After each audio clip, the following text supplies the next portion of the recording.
Welcome to The Third Story. I'm Leo Sidran. I've been recording a lot of great new interviews for 2017, and I'm really excited to share them with you. But today I want to share an old one that I recorded a while ago and never released, and it seems apropos of my recent interest in exploring community and the way communities organize around the arts. It's also a lovely complement to last week's episode with Spike Wilner. As a matter of fact, Spike mentioned today's guest in our interview last week, not by name, but by reputation. Today I'm talking to Michael Dorf. He hails from my home state of Wisconsin. Like me, he was a Jewish kid from the Midwest who made his way to New York. He moved 20 years before I did to the Manhattan of the 1980s, not the Park Slope of the early 2000s, but we both did make that pilgrimage. Michael was a sharp-tongued, fast-talking young man who liked to make things happen when he moved to New York, and he quickly set up first a label, then a club, and ultimately a small empire, the Knitting Factory. The Knitting Factory became the home to the downtown scene. It included a lot of avant-garde and improvised music, but there was also a somewhat rock and roll aesthetic about it. If there was a common thread between the music they booked, released, and promoted, it certainly wasn't happening in the notes themselves. In many ways, it was counterculture. The music and the aesthetic reflected the values of the people who ran it and played there and visited. Dorf says that although he was interested in filling the club, he was also against a sense of blatant commercialism. He proudly boasted back in the day that if Madonna wanted to play there, he wouldn't book her. He had too much integrity for that. So it's interesting that when he ultimately moved on from the Knitting Factory, he eventually created a new business called City Winery. It's a much more upscale, high-end, bourgeois experience. It brings together two of my favorites, wine and live music, but it does so at a premium, and while the booking policy is eclectic, grown up, often very hip, certainly has integrity, it doesn't shy away from the commercial. As Michael said to me in our conversation, today if Madonna wanted to play at City Winery, she'd be more than welcome. It seemed to me from afar that Michael's trajectory is a kind of public display of a very personal development. For example, he reconnected with his Judaism as an adult, and he began to include more and more of that exploration in his work, starting a Jewish music festival in New York, hosting a series of events at his venues. As a matter of fact, we met last year while he was in the midst of presenting an early look at his Jews and Rock and Roll project, something that is close to my heart and close to my father's heart as well. Before I can play you the conversation, I need to tell you about something else that is close to my heart and my father's heart. The new record called Picture Him Happy by Ben Sidran. It comes out today. We recorded it in the fall, just a few months ago, in the very same room, in the very same house from which I speak to you right now. I produced it. We did it quickly, casually, joyfully. The process was a groove, and so's the music, but the subject matter is both totally ahead of the curve and also right on time, which is why we felt compelled to get it out as soon as possible, and releasing it on Friday the 13th seems like the right thing to do. We've created a special website, picturehimhappy.com, specifically for this album. Check it out. Picture him happy. You got to picture him happy. Now the sun is the truth, and there's no place to hide. The rock is time passing, time will abide. The hill is the shape of all things to come, and a man, he just suffering in the heat of the sun. Trying to find some reason in a world that don't care, but the rock don't talk and the hill don't share. You got the picture. You gotta picture him happy. I don't normally do that. I don't normally promote some work that I'm associated with or attached to so blatantly on this podcast, but I think this is an important one and in some ways relevant to today's conversation.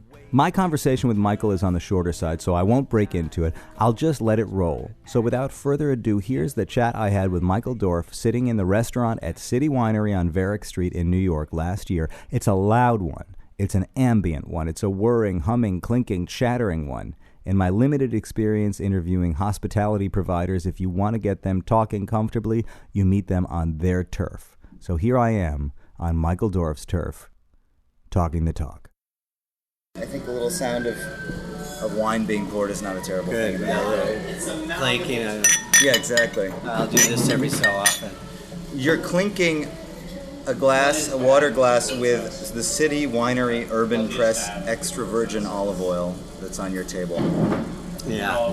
What do you think when you get in touch with the 23-year-old who moved to New York for probably seeking other things when you look at this table with your own olive oil on it? Well, you're making me think about how old I am. Oh. So thank you. Appreciate that. Two, that this has been a long, strange trip, and I continue to feel like I'm going down rapids without much protection on, and just making sure my feet are sort of in front of me going down the river quickly.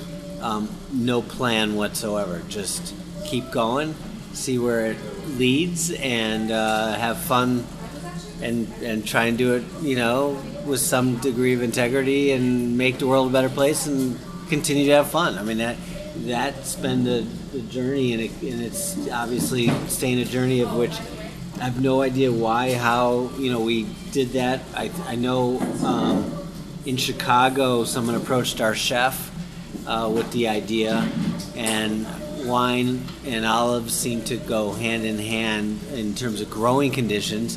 And certainly we use a shitload of olive oil in everything we do, in fact, at home and here, and it's part of life and our whole passion for life. I mean, it kind of fits in an odd way. I think with the identity of City Winery, it fits beautifully. Well, let me put it this way. Growing up in Madison, I knew that there was this Wisconsin contingent that had moved to New York and set up shop and created the knitting factory and a whole scene that orbited around it. And it was a little bit distant, but not that distant. As a matter of fact, I have one of my earliest memories is being taken down to some kind of divey club in Madison and paraded onto the stage with a snare drum and invited to play with a Swamp Thing? Funky band called Swamp Thing. Exactly. So I sort of had you, in the sky somewhere. But I never really knew what happened. And so I think this is an opportunity to just in broad strokes hear what happened. I wish I fully understood. But I was managing the band Swamp Thing. I was simultaneously in 1 year of law school in Madison and getting them some gigs. I mean, locally they always would do their own thing, and had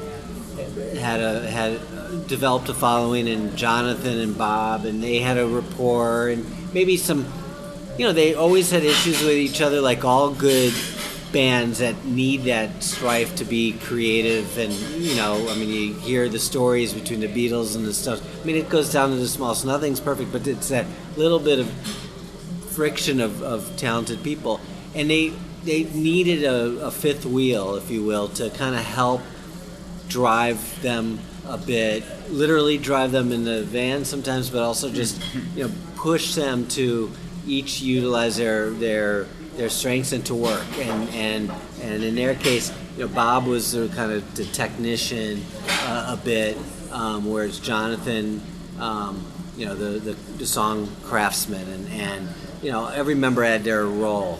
Steve Bear had like a marketing side to him. So anyways, the band was looking for a manager. Their first manager was Richard Lovett, who's now head of CAA. Richard and I always joke around, or I always joke with him. He doesn't return my calls anymore, but where I clearly was the more successful manager than him, even though he's running the single largest management company in the entire globe.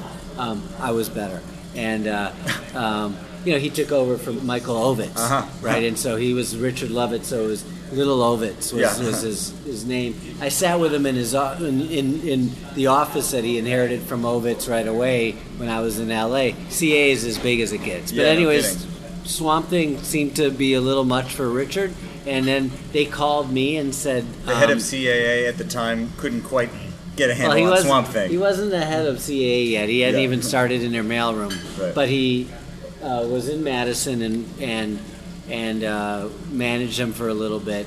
So then I got the call, and they were like, come on back. I was in Spain, actually, drinking wine.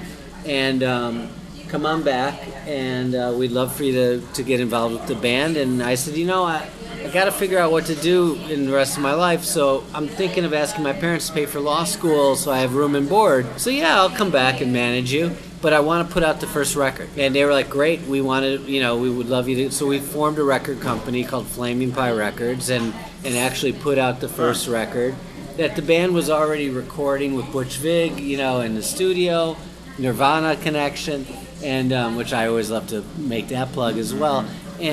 But the band was going to put it out anyways. They didn't need me at all, to be honest. But getting involved as the manager, putting up some of the money, and then to work it, right? I mean, people today more than ever to create something but have it not get out there.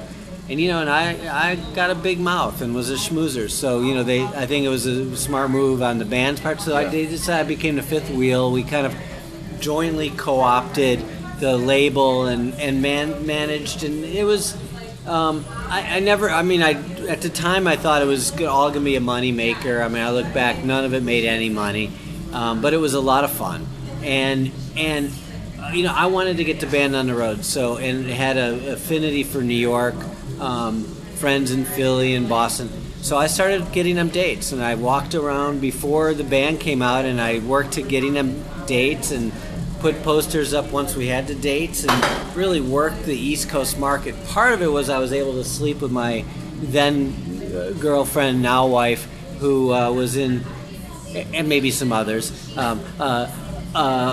in New York, and it was part of the whole thing. So I started working it. We probably did 2 or 3 tours to the East Coast while I was in law school for that 1 year, and the record came out. And then I decided personally that I was not going to stay in law school, or I should say in Madison, and that I would apply to law school in New York. But if I didn't get into law school in New York, transferring, I would stay in New York. So I applied to Cordova and to NYU and Columbia, and all 3 rejected me, which was the greatest bit of luck I've ever had. Mm-hmm. So then I decided, what the hell, I'm going to become a record producer.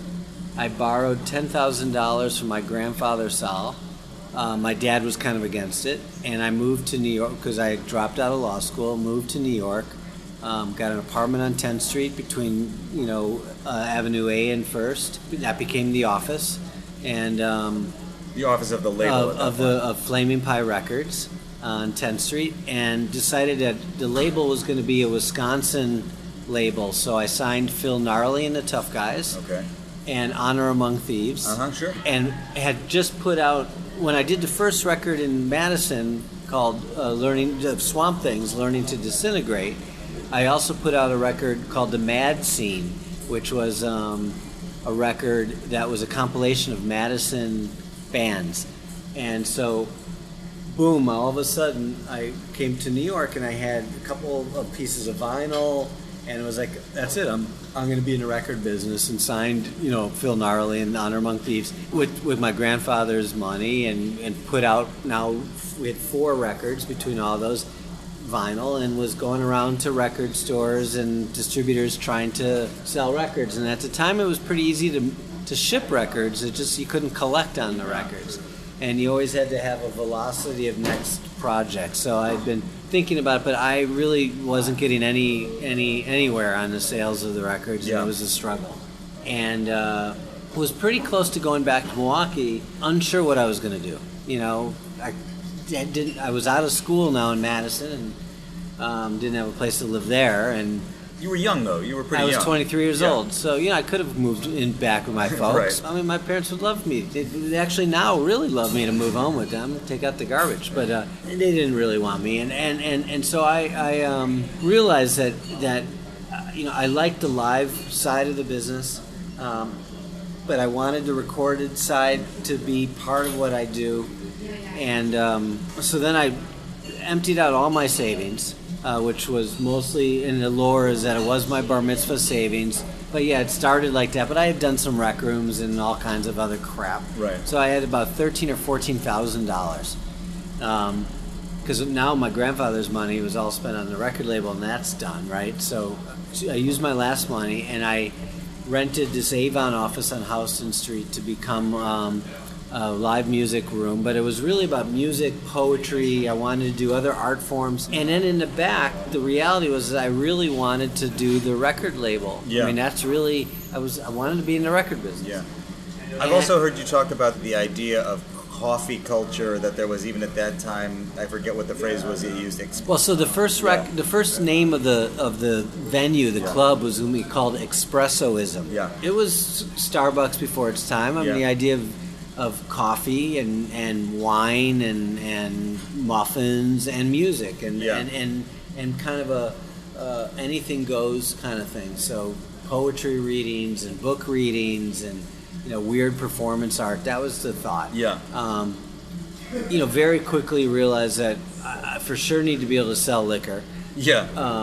That coffee and wine isn't going to be enough, especially those days. No one was drinking wine in our world. And very quickly, the music thing started to get much more powerful over poetry and dance and all the other art forms we were doing. Swamp Thing's sound system that we had for the road became our PA. Bob ended up becoming the master sound guy, and all the artists that loved the fact that there was a real musician who appreciated getting quality sound. Yeah.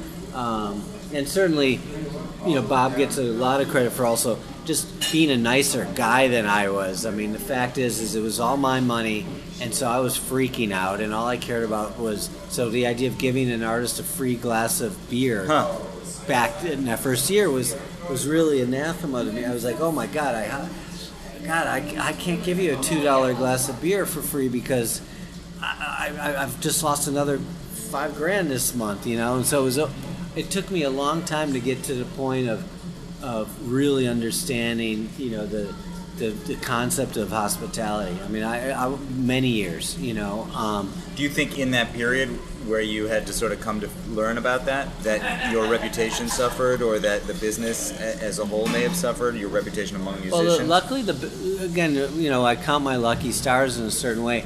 The first 2 years, Bob was involved in the knitting factory for the first couple of years. He balanced out that. I was the kid who was taking risks, and I was doing the booking and the marketing. Yeah. But when you came in, Bob was there with a smile, probably snuck some beer for the artist, and would make a hummus. Bob made a great hummus, and would make hummus. Good cop, bad cop. There was definitely some good cop, bad cop. There's no question about it. I was almost always the bad cop. Yeah. I mean, there was a third wheel in the beginning, a guy named Louis Spitzer, who was a very good friend of mine, who we built rec rooms together in Wisconsin. And so he came out as well, and on the construction side, but he was a real artist, kind of a painter meets sculptor meets curator. So one of the things we had was art on the walls, and Louis was going to be involved in that. But we realized probably within a month or two that a standing concert with people bouncing off the walls wasn't the greatest place to be exhibiting fine art. Mm-hmm. And so between that and the challenges of being a mature business owner, and again, I was an ass because it was all my money. So it was always the stress was a little different for me. So Louis left quickly out of it in the three-way partnership, and Bob became sort of the inside nice guy. But I would say they were probably both good cops to my bad cop, early on. But, I would say I got awakened to hospitality once we started going to Europe. Mm-hmm. And the value and the importance of taking care of an artist. And the idea of someone coming to New York, from out of town, and at the time putting them up in a hotel, forget about it. We wouldn't have done that, or paying for a meal. Forget it. That wasn't early days of the knit. After a year and a half, I got this incredible opportunity to do the booking at the Oosterpoort in Holland. It was this phenomenal story of an article coming out in the Volkskrant, which was the big paper in Holland, and I got a phone call, and they asked if I would do the booking, and I didn't believe them. I almost thought it was a prank. They were like, let us fax you something, and I didn't have a fax, and I said, you know what, why don't you, here's my bank account, wire me $500, and then we could talk. And they wired me, I got the fax, we exchanged some paperwork. I got on a plane with Bob, we went to visit the thing, we learned about it. It was this thing called the Jazz Marathon, very avant-garde. They loved what we were doing from this article, and I booked it, and basically from there, you know, I met Rainer Milwaukee from the Stuttgarten. He came to visit, and then drove me in his car from Groningen, Holland to Cologne, and he showed me his place, which was an incredible club. And I remember they had, you know, they were doing a lot of wine and food, and I was like, man, that's kind of cool. But, you know, he put me in a hotel, and then next thing you know, we organized a knitting factory tour of Europe. And then we were treated right. I would show up, and the artists were given a meal, and all we could drink and eat backstage, and picked up at the airport, and things that you would have never thought to do here. We just would never, ever do it. And I remember coming back from that trip going, wow, you know, we should put one of those dorm room refrigerators backstage, so we could keep some cold water for musicians backstage. They got that shit down in here. And, you know, then another year goes by and another year goes by. You know, I would also say at that time, John Zorn was also one of our dynamic at the time. He felt a certain responsibility, still does, for the scene. And I remember he would always talk to me like, so... And he did it in a teacherly way with me, and that was our relationship. Was, so Michael, what did you learn from this last visit to Europe? Well, John, actually, I learned I should put some food backstage. And he's like, excellent. And what, you know? So that was John's role with me in a certain way. He was my rabbi, in a certain way. I think you laid out pretty clearly who you were and what you brought with you from Wisconsin. I mean, you were very obviously motivated. You were naive. I would say naive, green, wet behind the ears. But you understood opportunity. You recognized opportunity. You also knew, even if it was your grandfather's money, at least by starting your business, to start with somebody else's money, and then when you ran through it, to move into your own money. I paid him back. Which was a big feat for me. I was always thrilled with that. That's wonderful. Yeah. What did New York have waiting for you when you arrived? What was the scene like here? It was the 80s. It was a funny time in New York. It was great. Uncharted water, and had no idea. You know, I loved the Talking Heads. A girlfriend I had before my girlfriend of my wife was from New York. I snuck here from Madison. You'll love this story, being a Wisconsin boy. Yeah. My parents finally were told this story, but when I was 17 years old, I got my car, which you could do in Milwaukee. Sure. And I told my parents that I'm going to Madison to visit my camp counselors, Gungi Cohn and someone else, because Camp Interlaken was up in Eagle River. And I said to them, I'm going to visit my friends in Madison, my counselors in Madison. Yeah. Now, I was a junior in high school, and this is how safe and naive the world was back then. My parents were like, cool, see you Sunday night, son. And I got in the car, and I drove to Billy Mitchell Field. I had enough cash at the time. I had bought a ticket. I flew to LaGuardia, took the bus from LaGuardia to Grand Central. Grand Central, met my girlfriend at the time, Jocelyn. Her mom, she was 16. Her mom was divorcee, kind of cool, hip New York, artist, single parent. Allowed me to stay in their apartment. I slept with my girlfriend at the time, and it was the greatest experience I've ever had. 2 days in a row. We basically went down to Washington Market Park. I got stoned, and then I got back on the flight, flew back, drove home Sunday night. My parents were like, so how was Madison with Gungi, the counselor? And I was like, it was great, and I never, they didn't know. I mean, that's what, I guess, an enterprising high school, which was why my 16-year-old kids now, they freak the shit out of me because I'm worried. Oh my God, they're smarter than me. So what are they doing? But anyways, I had this affinity for New York. And to me at the time, I remember that trip, we tried to go to see the Talking Heads at CB's, but something came up. But there was something about that scene that was so cool. And then I also got turned on when I was in Madison I remember in college, the Lounge Lizards. and kind of that scene. And there was something that like cool, Jack Kerouac-y kind of New York that I was really interested in connecting to. So, and when I got here, and I was open for all of that. So did you find that it actually existed? That it was a real thing? There was yes, the incredible vivacious scene. Brooklyn was absolutely not what it is today. There was no development of a live music scene. It was all happening in Manhattan. You had some seminal venues still here, the Bottom Line and Peppermint Lounge and CBGB's, great, the World. I mean, some really important, great clubs. Dozens of clubs. The Lone Star. I mean, you had a lot of venues. None of that's left. Yeah. It's remarkable. And then there was the loft scene that was still active, meaning that on any given Friday or Saturday night, there could be 40 or 50 cool things to go see happening downtown. It was very, very active. Now, some musicians were living in Brooklyn. The whole M base is Steve Coleman and Greg Osby and Cassandra Wilson, and they didn't really have a room to play. And then Cecil Taylor and like all those the sort of avant-garde granddaddies also struggled to play in the jazz rooms. And then you had so many jazz rooms, right? 7th Avenue was littered with 4 or 5 jazz clubs that you could go, easily.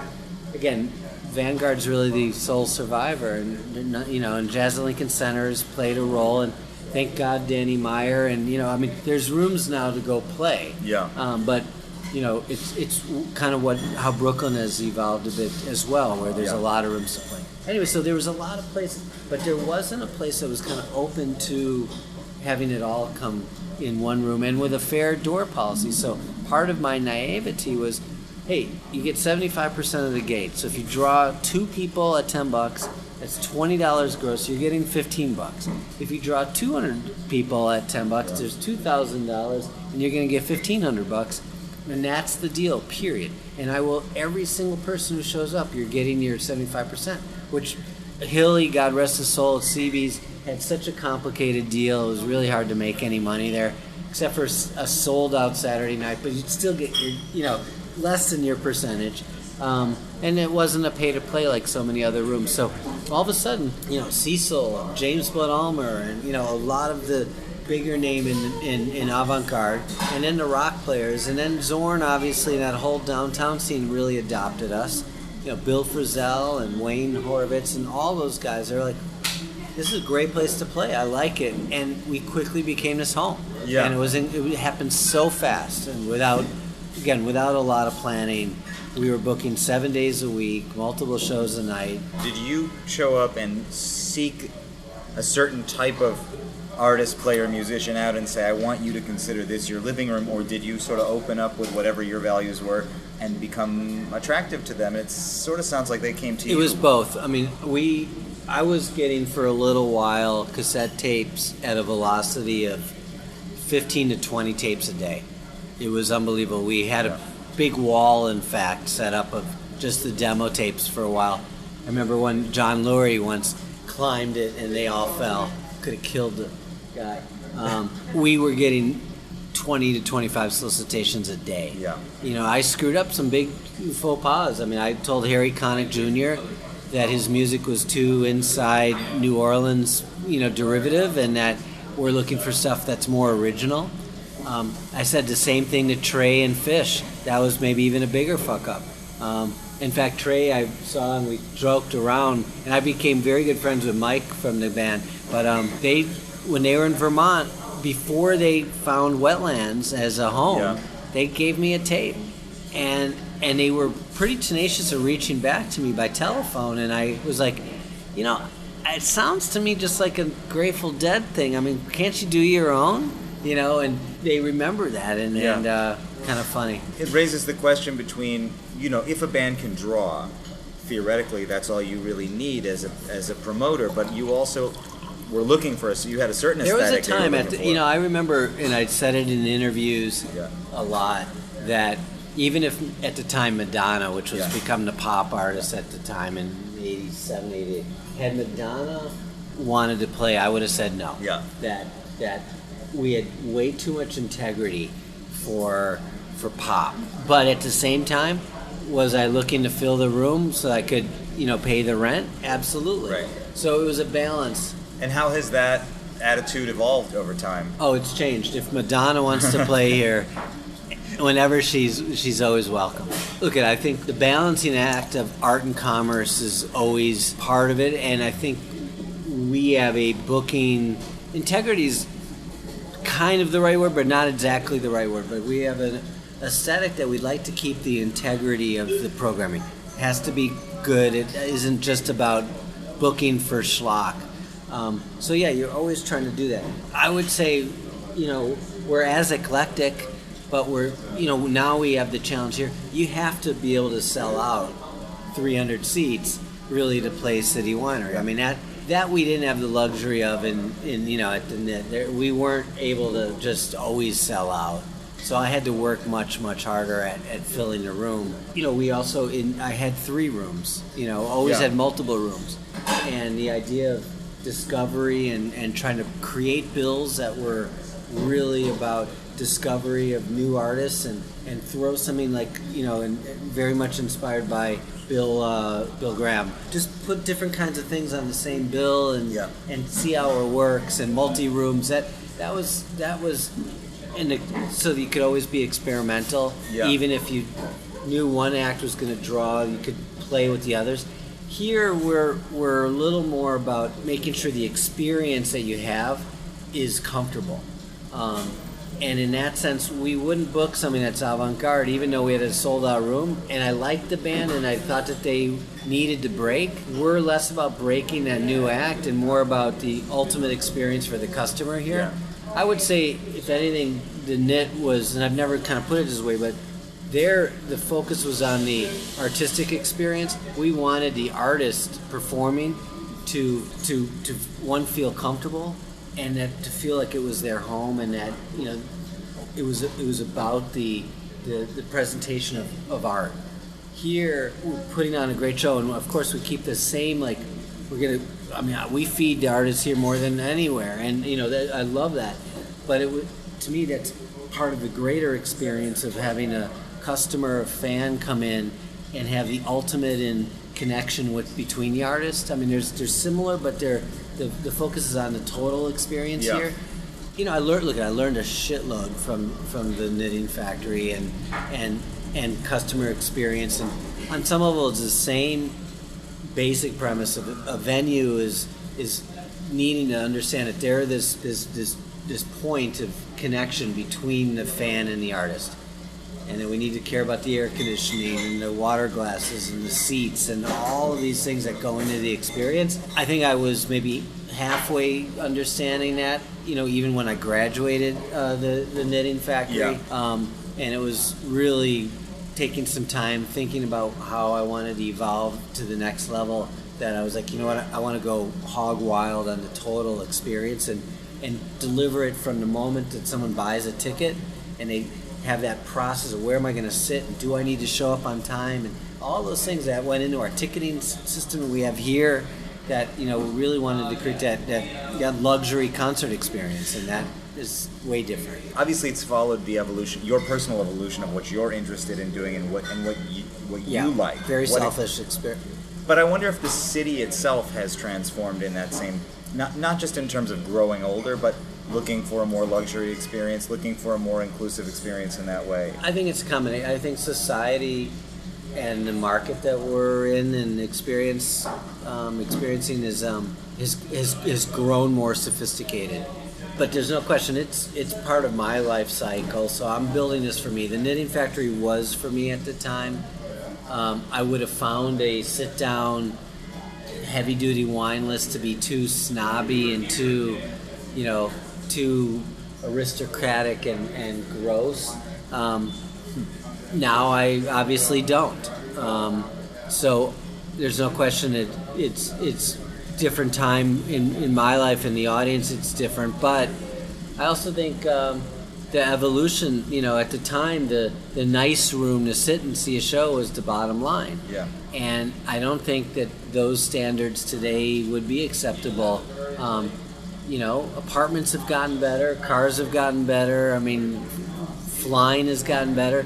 Even going to a sports arena or a Yankee Stadium, those food and beverage and those seats have all gotten better as well. The hot dogs in the grandstand might be close to what they were before, but today, there's a great part of the population wants to know where their food comes from. That's part of what's going on in this world, and not ingest crappy, ingredients. And I think we kind of grew through that as a society in the 70s and 80s. Wonder Bread and all that kind of synthetic food was the norm. Right now, people wouldn't stand for that shit, and so in order to both grow with what the expectations and the degree of expectations are of the public, and we're now, of course, siding on probably the higher end, and that's where my head's at. But there's obviously enough of an audience in this city to support that. Well, that's what I wonder if the city changed. I heard somebody in an interview ask you, would a 23-year-old from Milwaukee be able to open a venue and take that chance today? And you said, well, certainly not in Manhattan, maybe in Brooklyn. I'm not even sure. I do have some friends who opened these restaurants in the West Village. Do you know these guys from the Little Wisco community? No. A bunch of guys from Madison who came in and they've opened like a handful of restaurants in the West Village. These guys put it together, and it's doable. But obviously, the city is not what it was in 1980, whatever. And and I think for the better for the most part. But it is a conversation that I'm having a lot with musician friends who have had to move to LA or Nashville or Chicago or wherever else because it's not a real It's possibility. not affordable. Look, it's very, very expensive. And what I meant, when you open restaurants are very, very, very hard to open. God bless anybody who wants to try and open up a pure restaurant. You don't need as much space, and people need to eat, and there's gonna always be that arc of restaurants that come and go. To open up enough space that you have a venue, which is less per square inch utilized than a restaurant. Yeah. That's harder in a real estate market like Manhattan right now. To get 20,000 square feet space like this and spend $1 million a year on rent is just something that that's a barrier to entry that a startup is going to be challenged with. And I think if you wanted to start a small venue, it is almost next to impossible. Maybe Lower East Side, there's still some rooms, but there too, the problem with what's happened with Manhattan, and it's good and bad. I mean, it's safer place, whatever, but the condos and apartments have gotten so expensive that people just if they're paying that much money, they're very concerned about what's going on the street around them and the noise and all that. And so it's unfortunate, but that doesn't, in an urban setting, does not behoove live music venues. Yeah. So where you have to be able to take risks. It's a harder market. I could not, me myself, with this kind of philanthropic persona that is out there, which I've worked towards. But I mean, some of it is real, some of it is just some molding. I could not be like a better suited to be someone who could go into Tribeca and try and open a club. Nobody in Tribeca would let me open a music club. No one will let anyone open it. It's just no one wants that next to where they live, and even if it's the fanciest, schmanciest thing. So, when I was looking for this place, and even in 07, I was like, on top of the Holland Tunnel. Yeah. Where there's traffic like this, honking, no residential to my right and my left and above. It's the freaking Holland Tunnel. Who's going to complain there? And luckily I was right, but it's just, now there's slowly going to become residential all around us here too, and trust me, there'll be people complaining, and at some point it's going to be almost impossible to open up in Manhattan, except for 42nd Street, that kind of thing. And that's the negative downside, of course, to gentrification and real estate. But right now it's working for us. You also built something that is scalable and can move. Once you develop the values of this business and understood everything, like you referred to the ticketing process and the booking process and the relationship between wine and the music, then it's something that you can now try to apply to new markets. Yeah. Which I know you had tried with the Knitting Factory as well, to open up in different markets. But I think of you as such a New Yorker in so many ways. I think it's probably a fun exercise for you to do it in other cities. Well, every time I go to another city, I feel very much like a New Yorker as well, because I'm going in there with the, I guess, business style of what they think is a pushy New Yorker. I think of it as now just a straightforward person. Do you think of yourself as a Midwesterner in New York, or a little combo? Yeah, as you know, it's impossible to fully take Wisconsin out of you. And I love meeting people who are also Midwesterners who, here.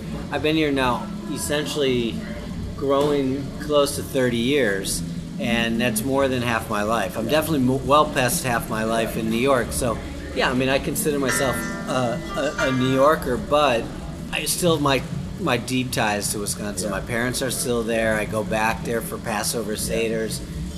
My kids go to camp, and one of them still goes to camp. So there's a connection there that hasn't fully disappeared. Yeah.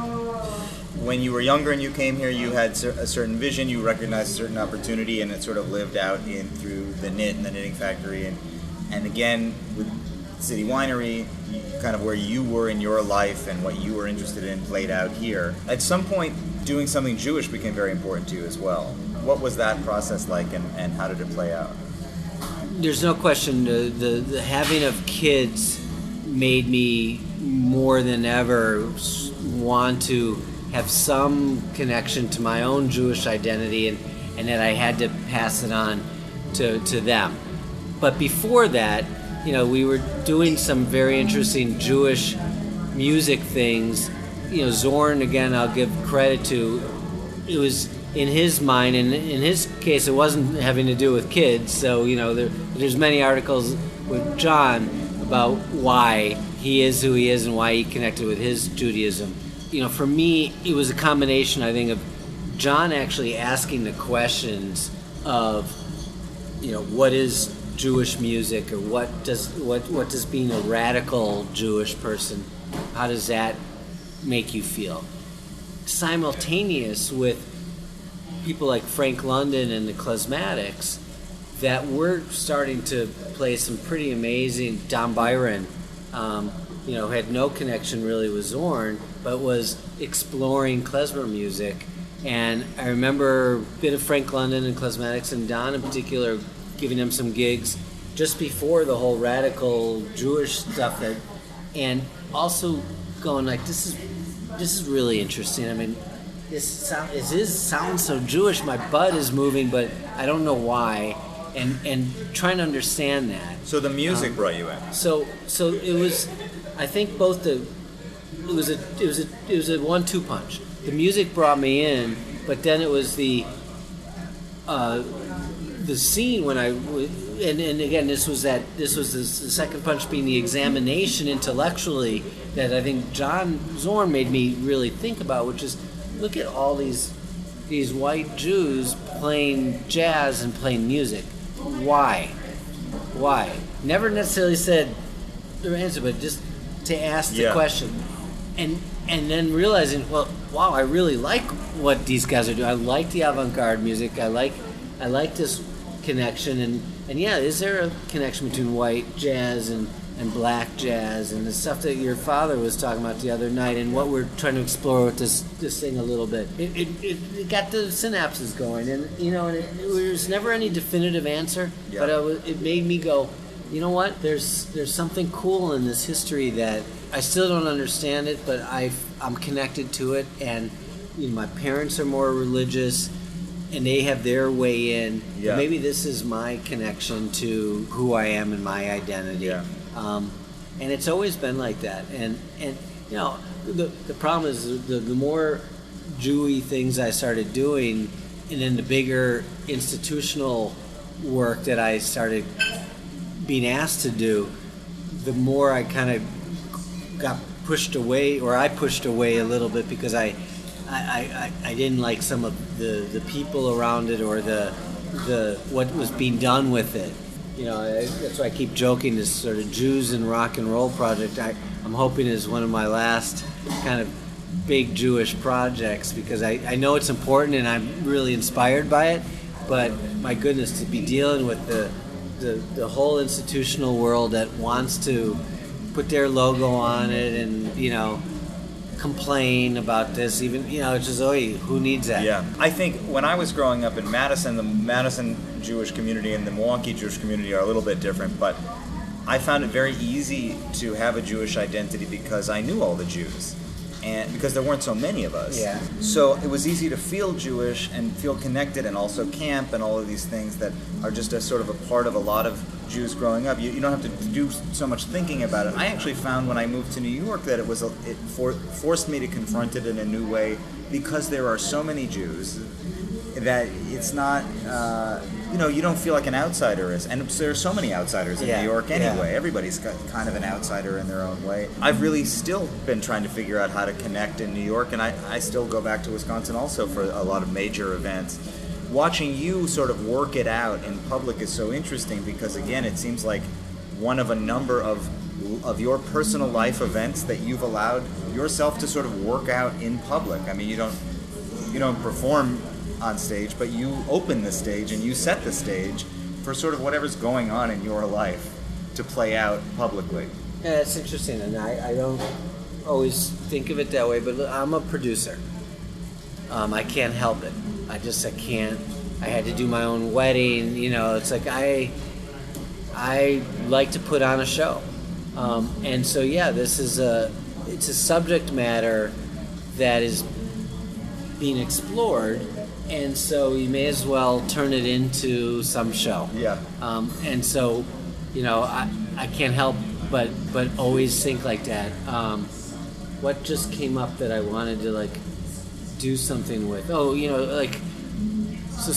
we're trying to get more technology groups to pay attention to what we're doing in Napa because of the proximity to Silicon Valley. Because you opened a City Winery. Because we opened a City Winery in Napa, and so lots of my consultants and expertise and all them are like, well, we take out an ad in this publication, or you give them this donation, this, and the other day a friend of mine, who creative guy, and was like, it's too bad there's not like a wine and tech conference, and I'm like, oh, you're right, and that would be so perfect for, maybe we should produce our own wine and tech conference in order to host it in the space as a way to show off the space to the tech companies that we could get to come and sponsor it, so we could get them to be doing their own stuff and get some business going. So my natural instinct is to just build it around it, and so that's kind of it's a little bit entrepreneurial. There's no question that people act that out in different ways, but in my case, I guess I just feel like, why not put it on stage, try and make a bit of a show around it and see. A good idea, when you have it, is so valuable. So many people are just waiting for a good idea, and certain people feel real responsibility to an idea when they have it. Like, once you have that idea, some people have the wherewithal to go, let's try to make this happen. Yeah. And other people just kind of walk around saying, wouldn't this be a good idea? And that's what production is, I think. I have a problem letting go ideas. You're absolutely right. And they're not all going to work. I really get challenged by having it be on the to-do list and then not trying it. I do like to act it out and make, and even if it's a failure. I was somewhat teasing when I said, well, what do you think your 23-year-old self would think looking at this olive oil? But because it seems so far removed from the world that that you landed in here when you first came here. But I do think that there's a real honesty in the whole story that you're telling, which is, this is what was interesting to me, this was what was available to me, and this is what we did, and it worked until it didn't work. Like I said, I feel like I'm going down a river, and just letting the momentum and the stream take me, and hopefully I don't drown. And sometimes it flows smoothly and nicely, and I feel very safe, and other times it's It's pretty Yeah. pretty hairy. Does it get easier? Yeah. I mean, the longer you survive, and the more you've gone through it, the more you could accept the fact that, okay, if it ends really soon, it was a good time, and you did something. Yeah. That's a little bit. It's not actually completely an honest, answer. I think that I'm going to keep doing it, and I don't feel satisfied at all. But I know I should a little more. So my wife, my mom, my friends are like, "Come on, it's all good, man. Slow down, or settle. You feel. Take a seat and step back and smell the roses and look at the accomplishments." And I'm like, "Yeah, man, but there's so much fucking shit to do out there, and there are so many places to open a City Winery, and there are so many spin-offs of what we could do and get into that I don't know how to do to do it less." Yeah. Michael Dorf, thank you so much for taking time to talk to me. It's such a pleasure, man. I hope it was all right. It was awesome. I mean, we could do it for another 2 hours, but I know that I'm in the middle of your day here. Yeah, we did it. There it was, Michael Dorf. So much shit to do, so many opportunities, so little time. Treat the cats right, follow your interest, but do what a producer does. Visit third-story.com to sign up, subscribe, leave a message, check out other episodes. If you like this, you might also like previous conversations with George Wein, Spike Wilner, Gabe Stulman, and Pat McDonald. I'll be back next week with a new conversation. Until then, I'll talk to you soon. You gotta picture him happy. You gotta picture him happy. It ain't what you do, it's the way that you do it. And it ain't where you go, it's the way you go through it. Desperate times, they call for desperate actions. Desperate minds, they need desperate distractions. The sun is so hot you can't even breathe the air, and it's an eye for an eye, and everything is fair. Try to find some meaning in a world where there's none. There's just this rock and this hill and this god-awful sun. You get near the top, you'll see a terrible thrill. You'll see another man, another rock going up another hill. You got to picture, you gotta picture him happy. You got to picture him happy. You gotta picture him happy. You gotta picture him happy. Another man, another rock going up another hill.